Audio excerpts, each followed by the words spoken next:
Good morning. September 9th.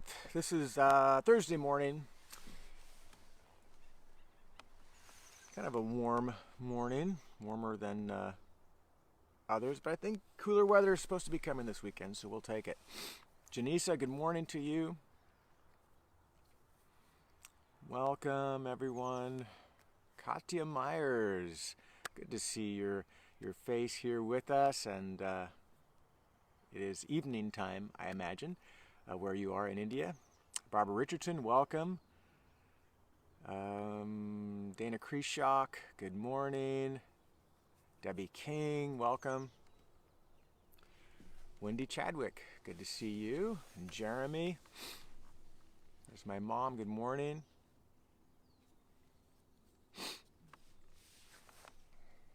Welcome everyone on our Thursday morning live stream. We are studying Proverbs chapter 9 this morning. Deanne Fine, good morning to you. Sally Crocker, welcome.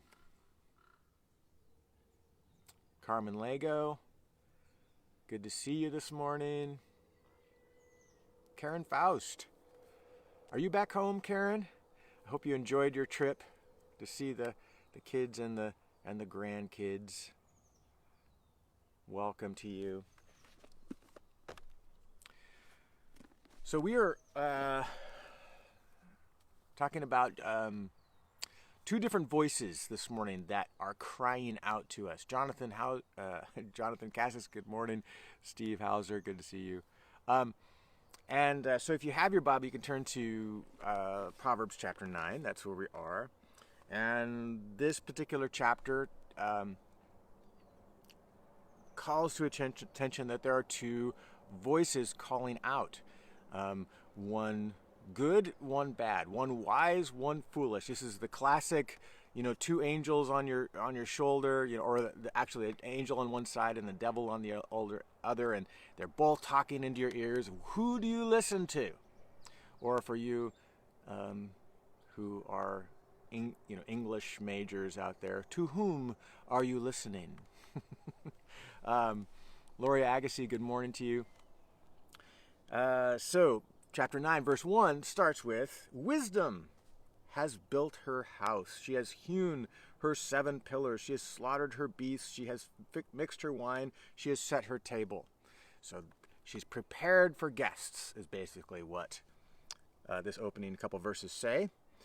And she has sent out her young women to call from the highest places in the town. And they call out, Whoever is simple, let him turn in here. To him who lacks sense, she says, Come, eat of my bread, drink of the wine I have mixed. Leave your simple ways and live. Walk in the way of insight. That's the voice of wisdom crying out in this high place where people will hear as they pass by and they can turn in. But there's another voice. This is bookended at the end of the chapter. I'm going to skip ahead. Verse 13. The woman, folly, is loud. She is seductive and knows nothing. She sits at the door of her house, and she takes a seat on the highest places of the town, similar to the voice of wisdom. And they call out to those passing by who are going straight on their way. Whoever is simple, let him turn in here. They're both calling out to the simple. Wisdom is saying, hey, if you're simple, come in here. It's going to be good. You're going to enjoy growing and becoming wise. And the folly says, hey, you are a simple. Come in, turn in here. To you who lack sense, come in. I'm going to tell you that stolen water is sweet. Bread eaten in secret is pleasant. But he does not know that the dead are there. Her guests are in the depths of Sheol. So it's going to go bad for the person who goes into the fool's, or the voice of folly's house. It's going to go really well for the one who turns aside and goes into the voice of wisdom's house. You're going to enjoy bread and meat and all these good things. So in between those two voices that are being characterized in Proverbs 9, we have this little bit of wisdom. Whoever corrects a scoffer gets himself abuse. And he who reproves a wicked man incurs injury. Do not reprove a scoffer, he will hate you. Reprove a wise man, and he will love you. Give instruction to a wise man, and he'll be wiser still. Teach a righteous man, and he will increase in learning. The fear of the Lord is the beginning of wisdom. The knowledge of the Holy One is insight. So, in between these two voices, crying in prominent places to the same people, the simple have a choice to make. Which voice are they going to listen to? And in between those two voices in this chapter, we have someone who listens to wise counsel and someone who spurns wise counsel. The fool is one who doesn't listen, who won't take into account the wise words of someone else. And then there's the wise person who, even though they're already wise, when someone gives them counsel, they become wiser still. They're open, they're humble, they're listening, and so on. So the question I had this morning is, what makes us foolish and what makes us wise? Why would we listen?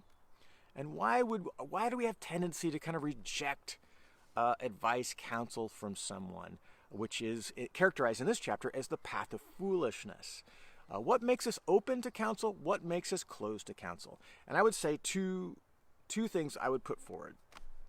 One is immaturity. An immature person and a foolish person kind of look similar on many levels. They both are defensive when you kind of point out a deficiency in their life or an area they could grow in. They like to shift blame. It's not my fault. I'm a victim. I wasn't able to follow through with what I said because of all of these variables, which may be true, but if it happens over and over and over, and it's always all these variables, and I can never really follow through on what I say, or at least I often don't, that's a character thing. And we can call that out, and they can say, no, it's not a character thing. There's, it's all these circumstances, right? So the immature person and the foolish person look similarly. They both have similar responses. They're defensive. They're easily offended. They sometimes feel entitled. They don't like receiving advice because they're defensive. It's not my fault. I shift blame. So what makes them different in the end is one ultimately receives the counsel and grows, whereas the other one continues to reject it and they don't grow. The fool remains exactly where they are. When someone gives them advice, they scoff, they turn it right back on them, they manipulate, they exhibit unhealthy behaviors like stonewalling. How dare you say this to me, and I'm going to distance myself from you until you come to your senses and apologize for this terrible thing you said to me. You pointed out a deficiency in me. And they're not self-aware and so on. So if they look the same, and really the only difference is one ultimately grows and chooses, though painful in their life, it's painful to receive someone kind of pointing out a deficiency. One listens and they move forward, and the other one continues to scoff and reject.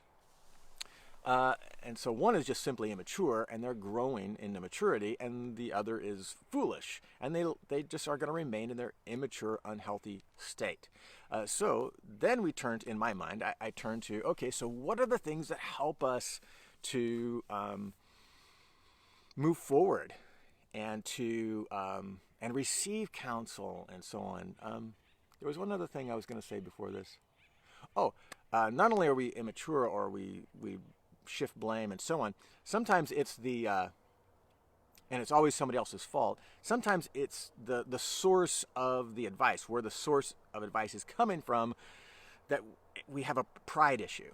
It's like, you might be right in what you're saying, but I am not going to listen to you because I don't like you, or you're in an inferior position to me, or I'm older than you. There's some sort of I'm here, you're here, that says you might be saying something that is true, and I recognize that it's true, but I'm not going to receive it from you because I'm here and you're here.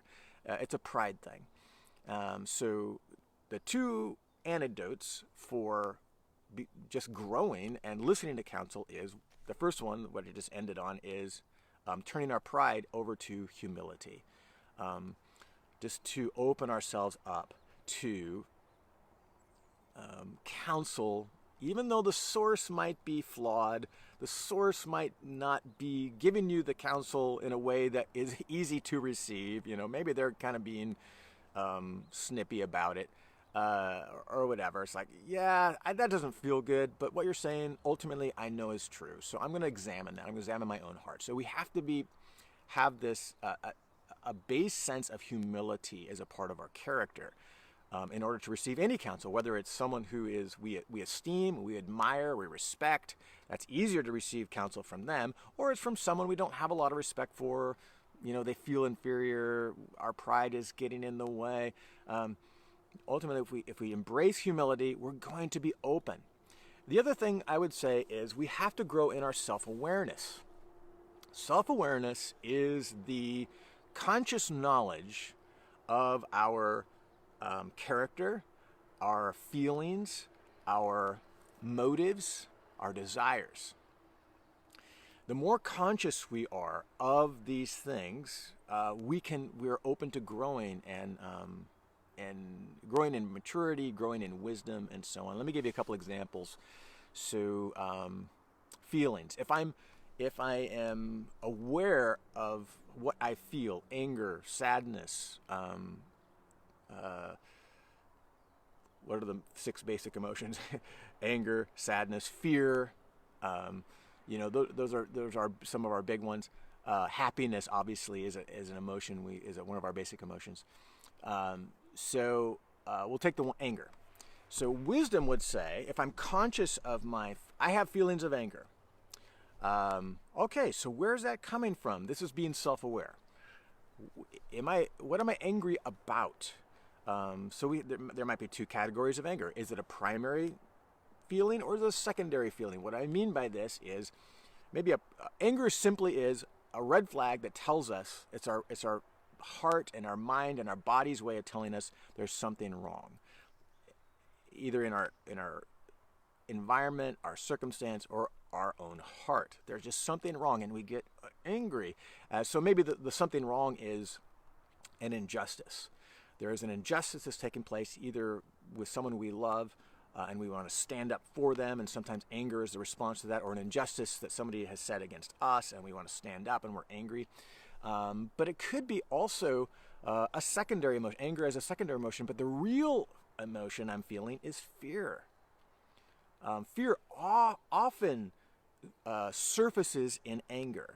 Like a complex way of describing this would be like if someone expressed disappointment in me and I get angry and defensive. How dare you say this? After all I've done for you, after all I'm just serving, nobody cares, and you're just being critical. You're a critical person. I'm responding in anger because there is maybe on the surface a perceived injustice.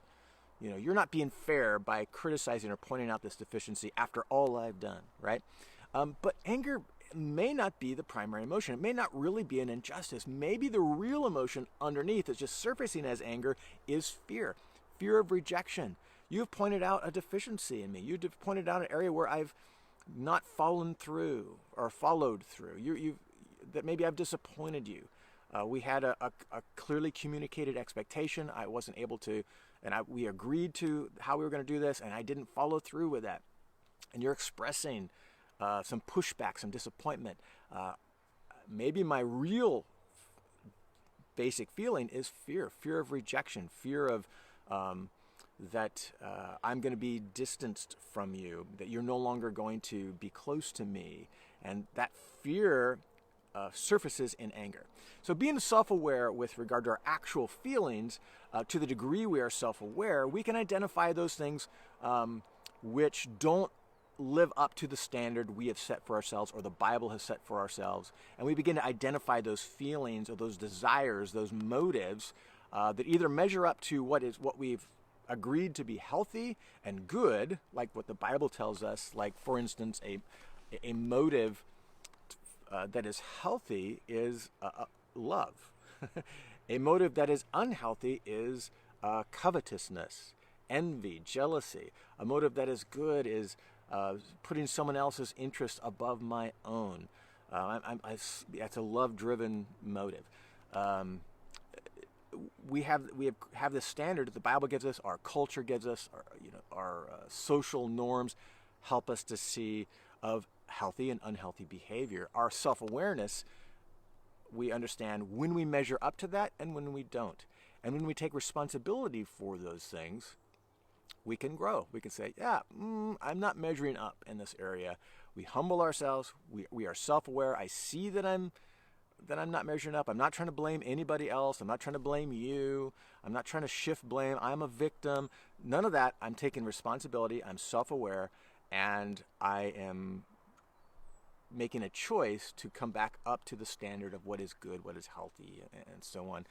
Those are all wise actions, and someone can act wisely by being a listener, taking wise counsel, even though they're immature. They're at a very young age, and they're only learning to be self-aware. They're in the learning process, and they're failing more than succeeding at that point, because they're learning to persevere. They're learning to develop character. They're learning to make choices rather than submit to their impulsive, compulsive behavior of unhealthiness. They're engaging their prefrontal cortex and making decisions based upon the standard that we're trying to achieve of righteousness, of holiness, the very character of God. And thankfully, we have this benefit as believers, have the Holy Spirit in us, enabling us to do this. Otherwise, we are really handicapped if we don't have the Holy Spirit. And so I'm grateful that gift of God. So we are aware of a standard. We are self-aware of when we don't make up that standard, and we make conscious decisions when somebody else points that out, gives us counsel to raise our behavior, our thoughts, our reactions, our motives to that healthy standard. That is the definition of someone who is listening to the voice of wisdom, who is crying out, and not to the voice of folly. The person who listens to the voice of folly, of foolishness, is constantly being defensive, constantly blaming everybody else. They're not self-aware when their internal character and motives and feelings are not attaining to the standard, and it's always somebody else's fault. It's I'm a victim. That's foolishness. We are here to develop wisdom, and these opening chapters of Proverbs is just appealing to us that there is wise actions, there are foolish actions, and the wise person chooses to listen to wisdom, and the foolish person continually chooses to listen to folly.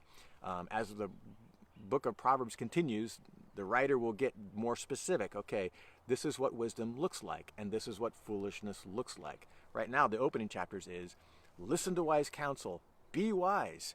It'll go really good for you. Reject foolish counsel. Don't stay in your immaturity. Grow. Become more healthy. And we're about to move into, as we can progress through the book of Proverbs, into a lot more specific examples of what wisdom looks like and what folly looks like. So whose voice are we listening to? We have a choice.